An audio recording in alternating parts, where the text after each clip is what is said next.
Muito bem. Vamos então passar às apresentações. Hoje contamos com a presença do nosso médico de Clínica Geral, o Dr. Pedro Lopes. Um aplauso. Da nossa cantora, rockstar, a médica da dermatologia. Hiper bronzeada, doutora Alexandra! E eu diria, eu acho que é a nossa, é estreante, é caloira, primeira vez.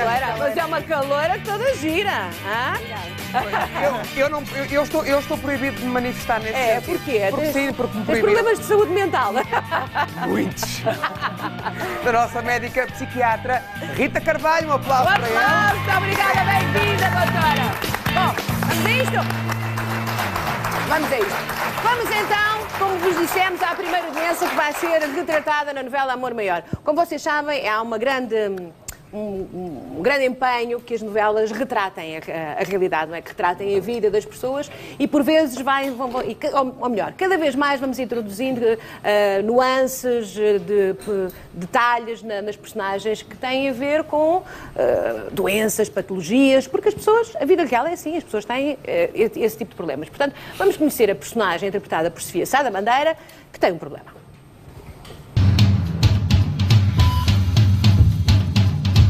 A minha personagem chama-se Helena, é uma mulher extremamente ativa, uma pianista, que tem uma família, são 3 filhos adolescentes, que ela, no fundo, é ali o pilar da família, e de um momento para o outro há um terremoto na vida dela, tudo muda, ela tem um AVC e toda a dinâmica familiar muda e ela passa praticamente a ser a filha dos próprios filhos. Leva acima de tudo, uma solidão enorme, uma sensação de impotência muito grande, um querer exprimir-se e não poder, em que o raciocínio não sai, não é fluido, como era no momento antes. Gostava de lançar uma questão para os médicos, que é a questão de como ajudar as famílias de um doente de AVC, porque, no fundo, parece-me que estas famílias, apesar de todos os apoios que existem, das associações extraordinárias que já existem no nosso país, estão bastante desamparadas. O que fazer para ajudar essas famílias? Vamos então contextualizar, lançando aqui a pergunta ao Dr. Pedro. Esta personagem sofre um AVC e depois tem que aprender a lidar com tudo o que aconteceu. Não sei que conselhos é que pode dar lá para casa em pessoas que estão nestas circunstâncias. Bom dia. Bom dia. Bom dia. Quando falamos de AVC, isso significa que estamos a falar de acidentes vasculares cerebrais. E os acidentes vasculares cerebrais continuam a ser a principal causa de morte e também a principal causa de morbilidade, ou seja, de incapacidade e de complicações que depois podem daí advir no nosso país. Fruto de um conjunto de situações que têm a ver com a prevalência também muito alta de hipertensão, do tabagismo e de outros fatores de risco para esta situação. Quando falamos de acidentes vasculares cerebrais, podemos falar de 2 tipos. O que acontece no AVC é que há ou uma obstrução de uma artéria que irriga uma determinada zona do cérebro, ou há uma ruptura de uma artéria que vai para uma determinada zona do cérebro. Como consequência disso, ou há falta de chegada de sangue, falta do fornecimento de sangue, e o sangue leva oxigênio a esses tecidos, e, portanto, se o oxigênio não chega lá, se o sangue não chega lá, as células vão morrer. Claro. Se há uma ruptura, há uma hemorragia intracraniana. E estas situações têm um prognóstico muitas vezes imprevisível e é de facto muito importante as novelas e a ficção trazerem estes temas para cima da mesa, porque a consciencialização da nossa população para os sinais e sintomas do AVC e para o problema que estas famílias depois enfrentam quando as coisas correm favoravelmente e os doentes sobrevivem, mas ficam com sequelas, essa consciência é super importante para que haja uma prestação de melhores cuidados. Os sinais e sintomas do AVC têm muitas vezes que ver com cefaleias intensas, normalmente uma cefaleia de início súbito intenso. Podem ter também... Cefaleias são dores de cabeça. São dores de cabeça, exatamente. Pode haver também déficits motores, ou seja, a perda de força ou perda de sensibilidade súbita de um dos lados do corpo, alterações da fala ou da marcha, alterações da mímica facial, portanto, quando há um desvio... Aquela paralisia, não é? Aquela paralisia. Quando há um desvio da comissura labial, ou seja, quando a pessoa fica com a boca desviada ou com a pálpebra de um dos lados alterada comparativamente com o outro, nós temos alguma simetria e quando essa situação se altera e há uma assimetria evidente, deve ser motivo de procura de um profissional de saúde, um serviço hospitalar São sinais, adequado. não é? São sinais a ter em conta, não desvalorizar. Não desvalorizar. E é muito importante, quando se liga ao 112, que esta informação seja passada de forma adequada aos serviços que estão do outro lado. Porque a referenciação e a orientação destes doentes nesta fase é essencial para que o sucesso do tratamento que é prestado seja maior. Ou seja, se um doente que tem sinais e sintomas de um AVC for levado para um hospital onde não há neurologia, onde não há métodos de imagem, onde não há qualquer possibilidade de fazer uma intervenção naquela janela de tempo, nós podemos perder uma vida ou comprometer gravemente o futuro daquela pessoa.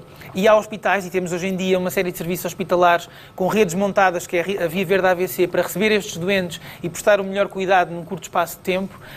E, portanto, a referenciação e a passagem dessa informação ao 112, quando há essa chamada, é fundamental para que esses doentes sejam levados para os sítios certos.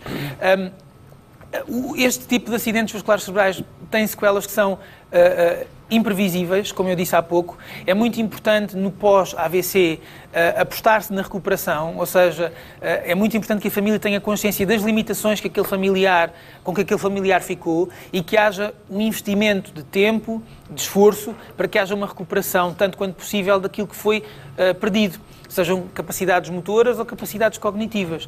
A fisioterapia e toda a terapêutica de reabilitação que pode ser instituída é fundamental, e a instituição precoce destas estratégias permite muitas vezes reabilitar estes doentes ou para a marcha, ou pelo menos para o autocuidado.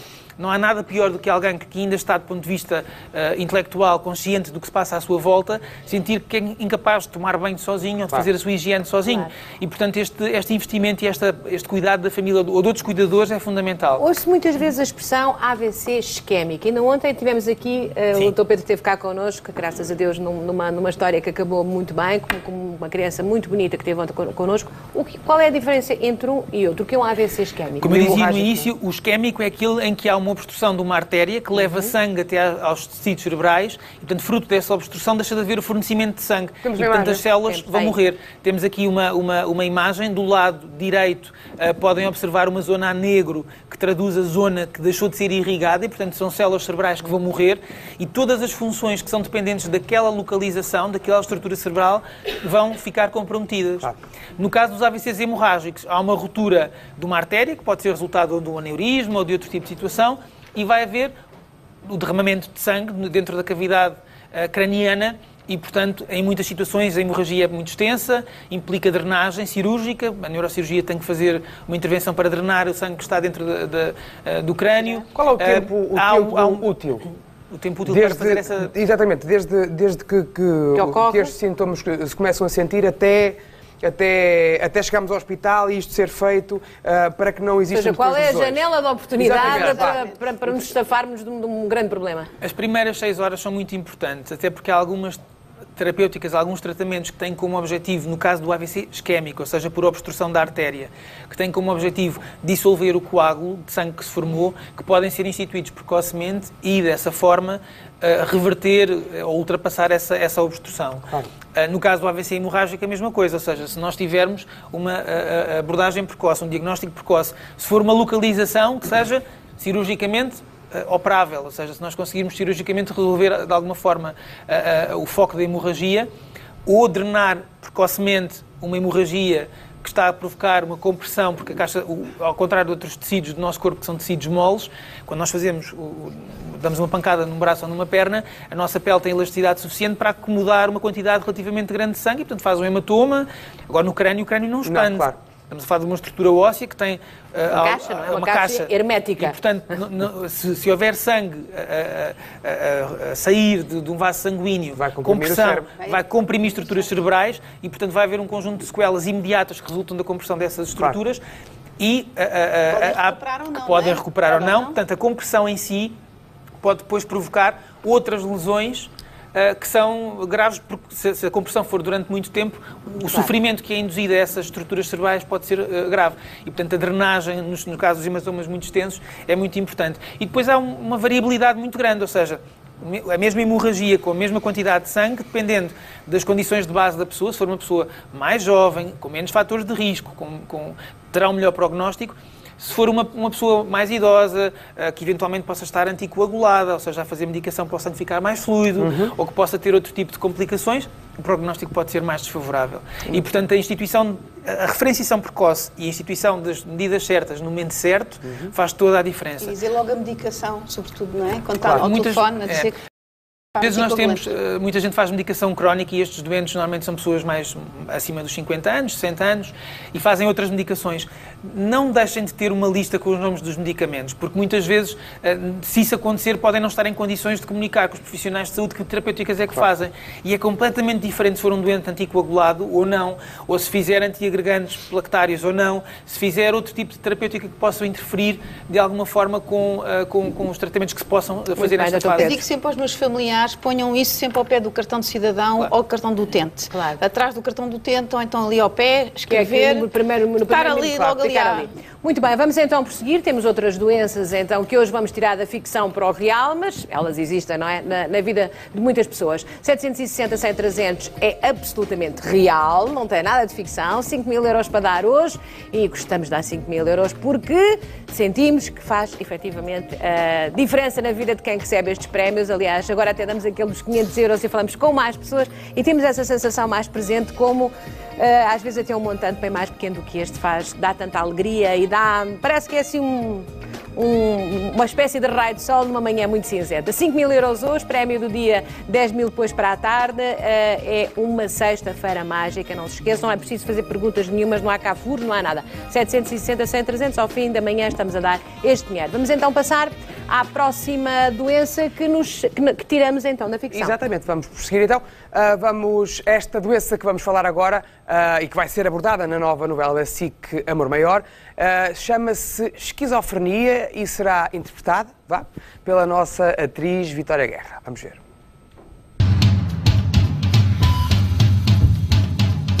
A minha personagem na telenovela Amor Maior vai ser a Diana.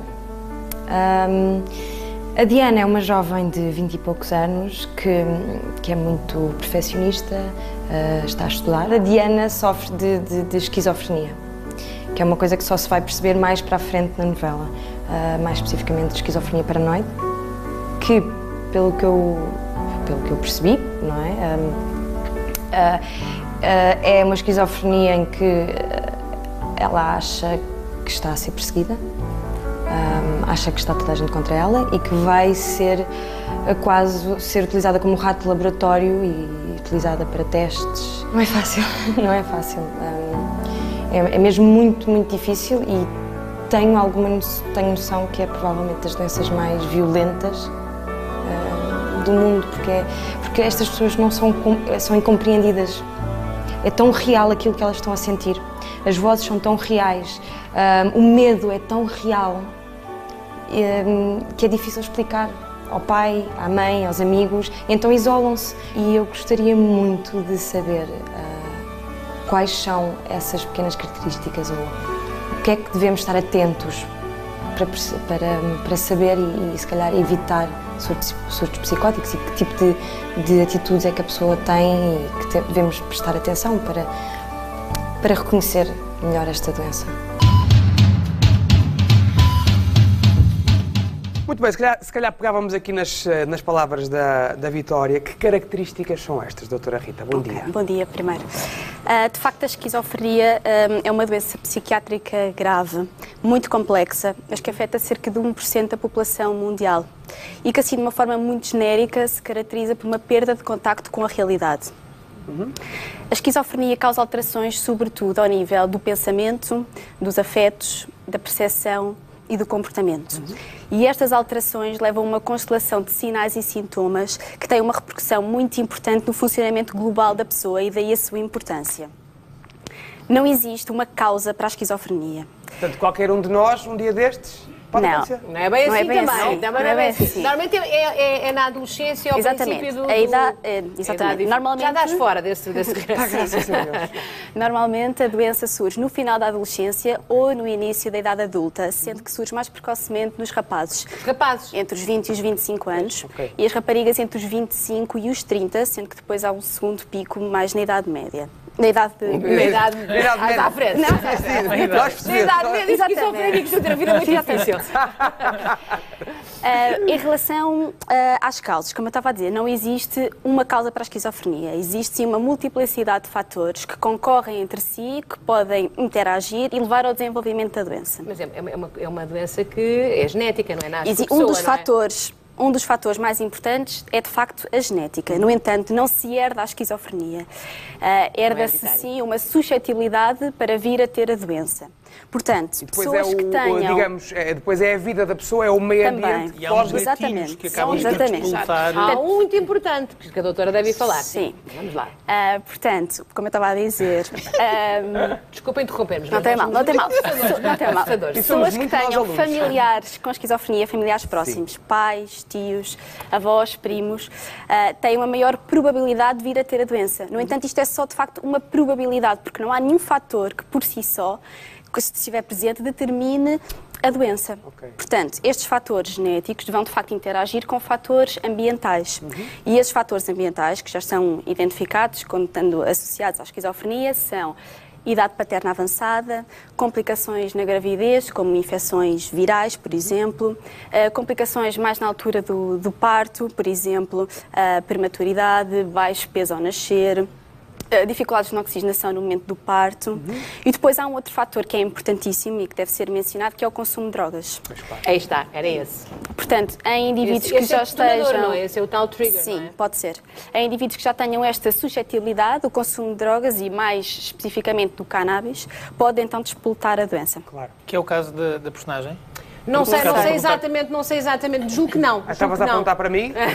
Agora... Não, eu acho personagem. que isto deve ser ao nível da personagem, deve ser muito difícil de interpretar, sendo que está muito bem entregue. A Vitória Guerra é uma atriz mais do que mão cheia, é espantosa, mas isto é de facto muito sofrido, não é? Sim, exatamente. A parte vivida de desfazimento real é muito doloroso para o paciente. Devido aos seus sintomas. Portanto, os sintomas mais característicos são os delírios. E o que é que são delírios?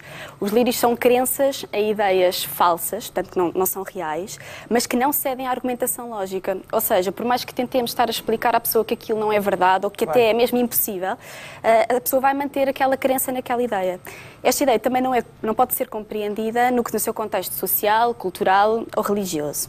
E um dos delírios mais frequentes na esquizofrenia foi aquele que a atriz falou, que são os delírios persecutórios, em que a pessoa acha que está a ser perseguida, vigiada, que há um plano contra si ou que lhe querem fazer mal. As vozes é outra coisa. Outro delírio também muito importante e muito característico são os delírios de autorreferência, em que a pessoa, por exemplo, acha que estão a falar ela na televisão ou que as músicas que passam na rádio contêm mensagens subliminares que lhe são especialmente dirigidas a si.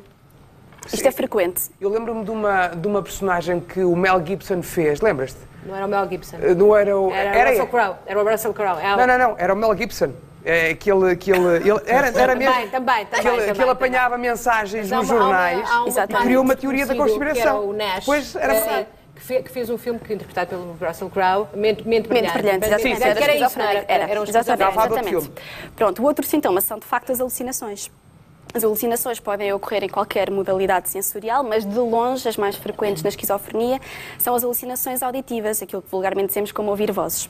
Pode ser uma voz, podem ser duas vozes, as vozes muitas vezes falam uma com a outra, comentam, criticam aquilo que a pessoa está a fazer e podem até dar-lhe ordens, o que pode ser extremamente perigoso. Mas, doutor, explique lá uma coisa. Para nós custa-nos a acreditar, lá está. Mas para essa pessoa que está a ouvir as vozes, é mesmo verdade. Ela está mesmo verdade, sim, ela está mesmo a ouvi-las. E como ouve as outras pessoas a falar. Assim como acha que a televisão está a falar para ele, ou como a rádio está. Olha, temos aqui já a Natália Rezende, que diz, sabe muito bem do que é que a doutora está a falar, tem um filho com 19 anos com esquizofrenia e que é muito complicado ter ajuda para poder lidar com isto. O que é que se faz com um doente destes? Então é o seguinte, uma vez feito o diagnóstico, pensamos logo no tratamento.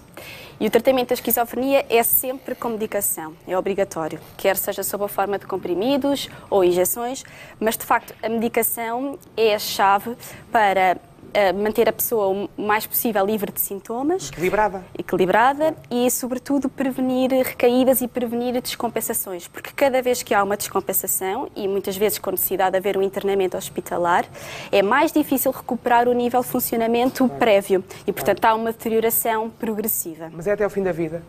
É uma doença que para já, que não tem cura. No entanto, a evolução e o prognóstico é muito variável. Portanto, há um grupo de doentes que até mantém uma boa função. Há outro grupo de doentes, cerca de 20%, que tem uma forma grave, e depois há os restantes 50% que têm estão ali numa faixa intermédia. Claro. Mas é variável. Mas é, portanto, não podem deixar de tomar uma das coisas... Mesmo quando não há sintomas, a medicação é essencial. Mas é uma das características destes doentes, não querem tomar os comprimidos. Exatamente, sim. Mas os fatores de bom prognóstico... Há injetáveis de longa duração. Exatamente. Sim, mas hoje em dia nós temos fármacos muito mais sofisticados, sim, e que causam muito menos efeitos secundários e por isso são muito melhor tolerados. E temos que advertir que às vezes alguns são perigosos. Sim. Há sobretudo quando têm os tais delírios e alucinações. E nesse contexto podem ser agressivas, podem estar agitadas, sim. É preciso ter E é só reforçar o ponto que falaram que é muito importante, tem a ver com a adesão ao tratamento. Estes doentes, pelas próprias características da doença, tendem a ser pouco aderentes à terapêutica que é instituída e, portanto, o compromisso da família e dos amigos para monitorizar a forma como estes doentes cumprem o tratamento para os manter livres de sintomas é fundamental. A adesão à terapêutica. Exatamente. E se calhar um bocadinho também por parte do Estado também, porque nós damos aqui muitas vezes notícias de pessoas que estão diagnosticadas com este tipo de doenças. O problema é esse. Sim, não temos aqui... Mas já nem falo disso, eu falo daquelas que estão de facto diagnosticadas, que têm, lá está, agendadas as tais injeções, de X em X tempo têm que ir tomar... E não aparecem e ninguém... Mas olha, aqui a Suzy Silva fala-nos numa coisa que ainda deve ser mais complicado, que é...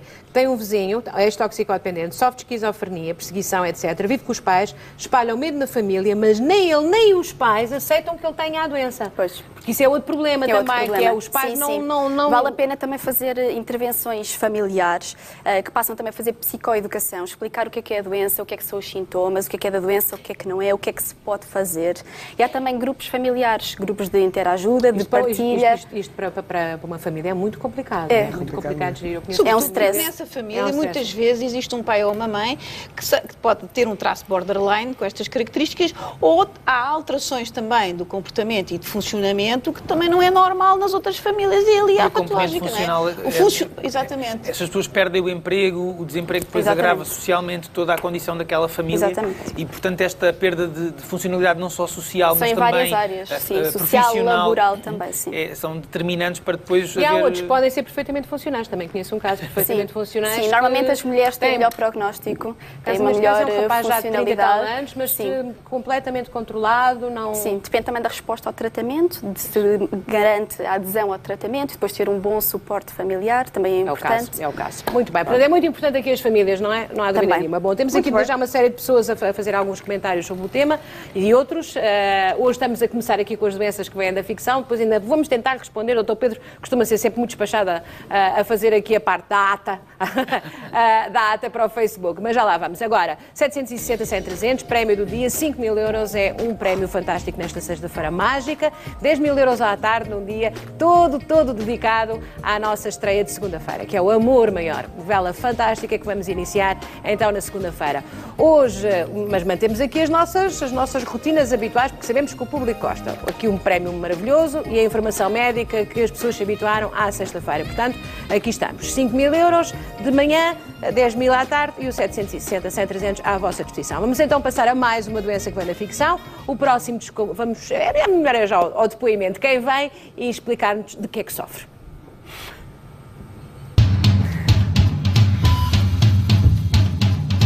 Eu sou a Bárbara Rezende, filha da Pilar e do Vicente, que teve um acidente há uns mais ou menos 3 anos com o irmão e sofreu um acidente de carro e viu amputada, estou a falar muito bem, amputada a sua carreira profissional, porque ela era atleta de alta competição, portanto a Bárbara estaria nos Jogos Olímpicos, agora no Rio, tratam-na como a coxa, as outras pessoas, e ela sabe que o é. Ela é coxa de uma perna, portanto ela basicamente paralisou um dos joelhos, a rótula ficou esmigalhada. Eu devo estar a falar uma linguagem, pronto, médica muito mal, mas basicamente a rótula ficou esmigalhada e ela não tem as funções da rótula que uma pessoa que ela tinha. Eu queria perguntar, como se eu fosse a Bárbara, o que é que a Bárbara Rezende pode fazer para evitar pensar tanto, ou que controle tanto a vida dela, porque ela vive numa revolta muito grande contra o irmão, principalmente, a culpabilização do irmão. O que é que ela pode fazer para conseguir ultrapassar isso, para ser uma mulher um bocadinho menos amargurada, um bocadinho mais feliz? Bom, já percebemos que esta Bárbara deve ser muito torturada por estas vicissitudes todas, não é? Portanto, é uma personagem complexa e com vários tópicos. Portanto, vamos começar pela doutora Alexandra, porque também aqui estamos a falar de lesões na pele, cicatrizes e tudo mais. Pós-acidentes. E então, o que é que se faz em circunstâncias destas? Nós temos que dividir, nos acidentes podemos ter cicatrizes pós-queimadura, não é? E depois podemos ter também falar de cicatrizes pós-cirurgia, que foi o caso que aconteceu, que foi operada depois, não é? Ao joelho e, portanto, resulta da operação uma cicatriz. Nas cicatrizes de queimadura, muitas vezes as cicatrizes de queimadura, dependendo do grau de primeiro, segundo grau, há uma retração do tecido e é o aparecimento de umas cicatrizes retráteis e que, consoante a localização, imagine na mão ou numa zona de extensão, por exemplo, no sangradouro, pode evitar, há uma impotência funcional e pode evitar que a pessoa consiga esticar o braço, há uma limitação do próprio movimento, pela retração da própria cicatriz, porque vamos falar assim, há uma colagem, os tecidos colam-se uns aos outros, formam umas cicatrizes super duras, retráteis e evitam o movimento. E, portanto, podem estar localizadas em várias zonas, envolver o membro todo ou só uma localização, por exemplo, no tórax, vai dificultar a respiração. Como é que após a estabilização da queimadura, pode-se começar a tratar cirurgicamente para alterar as forças da própria cicatriz. E nós chamamos plastia em ZW, porque fazemos uns cortes para descomprimir a cicatriz e desorientar as zonas de pressão. E, portanto, a pessoa consegue começar a movimentar mais um membro e aquela zona fica um bocadinho mais frouxa e consegue seguir o movimento do membro ou da parte respiratória, isto se for no tórax. Depois de fazer uma plastia em Z, pode-se também, em determinadas zonas em que a própria cicatriz não tem esta característica, mas fica dura, dá uma dor localizada pela fibrose local, pode-se aplicar corticoides ou placas de silicone para suavizar e para evitar o aparecimento de um queloide. É que elas ficam grandes, portanto são cicatrizes que cicatrizam de uma forma patológica, anormal, há uma multiplicação das células para fora da cicatriz, super dura e que incomoda e que também dá limitação.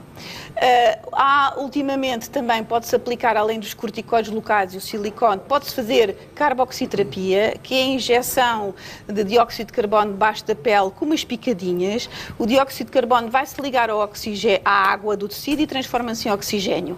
O que é que isto vai fazer? Vai fazer um desbridamento da cicatriz, ela fica mais solta, há uma melhoria da microcirculação local e a aplicação de silicone e de corticoides começa a funcionar nos dois planos e consegue-se uma melhoria. Se a cicatriz for muito retrátil, também pode-se aplicar nos queloides a fazer radioterapia local ou injeção de interferon, que vai modular aquela anormalidade da cicatrização. No caso de uma cicatriz pós-cirúrgica, após tirar os pontos e sem penso já, devemos usar cremes de silicone, estar atentas à malformação da cicatriz, sobretudo numa zona vigiá-la, não é? Vigiá-la de perto, todos os meses e depois passado de 2 em 2 meses, porque a cicatriz torna-se estável aos anos. Ao final de 2 anos a cicatriz está ali. E já nos habituámos também a ela, não é? Não, e depois também o aparecimento de patologia da própria cicatriz diminui ao final de 2 anos. Uma pessoa que tem cicatrizes de queimadura é muito importante não apanhar muito sol, porque ao final de 10 anos de apanhar sol nessa cicatriz pode aparecer neoplasia na própria cicatriz. Nós usamos também para cicatrizes deprimidas, preenchemos por baixo da cicatriz para se ficar com um aspecto superlinear com ácido hialurónico, como se fazemos para a correção das rugas. Não vale a pena ir ao psiquiatra. Vamos já para o Pedro. Vamos já para o Pedro, temos minutos para falar do joelho, não é? Só muito rápido, só acrescentar aqui uma coisa no que a Alexandra disse. É muito importante e muitas vezes isso pode ser feito também no pós-cirurgia. A fisioterapia, e que é muito interessante neste caso concreto do joelho, na reabilitação musculoesquelética, pode ser aplicada também às cicatrizes. Ou seja, pode haver um descolamento manual da própria cicatriz e isso permite, em um curto espaço de tempo, normalmente 1-2 semanas de fisioterapia regular, reverter aquela aderência da pele aos tecidos mais profundos. E isso tem tudo, de facto, um benefício muito grande na tal limitação funcional que resulta deste processo de cicatrização. Falámos aqui também da questão da limitação funcional provocada por lesões do joelho.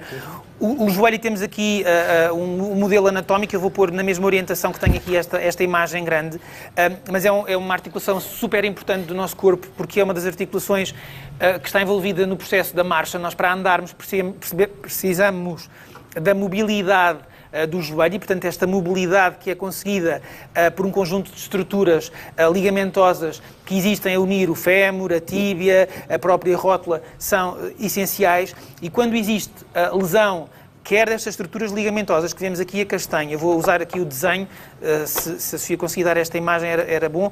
Temos aqui ligamentos, temos aqui mais ligamentos, temos aqui esta estrutura acinzentada, que é o menisco, que é uma estrutura fibrosa que também permite amortecer o impacto dentro da articulação. Temos a cartilagem, a própria cartilagem articular e, portanto, todas estas estruturas têm como função amortecer o impacto, prevenir lesões, mas permitir a perfeita articulação nestas estruturas ósseas para que a locomoção seja adequada. As lesões podem ser várias, pode haver desde estiramento dos ligamentos, ruptura dos meniscos, ainda recentemente à conta do futebol temos ouvido falar subejamente desta questão dos meniscos. É muito comum nos desportistas. É muito comum nos desportistas. Estamos a falar aqui de uma atleta, a personagem é uma atleta de competição e, portanto, muitas destas lesões que ela acabou por ver agravadas pelo acidente da personagem já estariam, se calhar de forma incipiente, presentes pela prática desportiva intensa a que estaria sujeita e, portanto, após a correção de eventualmente alguma alteração anatómica, seja pela reposição, a substituição do menisco, ou por uma limpeza ou lavagem articular por artroscopia, que é com a utilização com recurso a vídeos, é muito importante fazer-se uma reabilitação por fisioterapia. É uma zona importantíssima, não é? Não se deve mesmo, quando há lesão, tal como na pele e nas cicatrizes, não se deve deixar passar muito tempo. Nós depois compensamos. Se nós temos uma lesão no joelho direito, vamos começar a bascular para o lado contralateral e ao final de um tempo não só temos um problema no joelho, como temos na bacia e no joelho contralateral. Portanto, a reabilitação precoce é essencial para que a função seja preservada e a função dos joelhos seja aplicada na marcha, que é muito importante. Doutor, vejam na segunda-feira uma novela para ver se está tudo bem, está bem? Com as personagens. Um grande aplauso, fizeram o diagnóstico, muito obrigada. Ora, então, Jota, dá aí bom fim de semana. Já sabe que os doutores têm um e-mail, osdoutores@sic.pt, é então o e-mail para onde podem enviar perguntas, comentários e sugestões. Os doutores regressam na próxima semana com mais dicas e conselhos médicos, se Deus quiser. Se quiser. E nós vamos para o público, vamos bascular, vamos ver se estamos a bascular bem. Vamos então, porque temos mais recados para dar.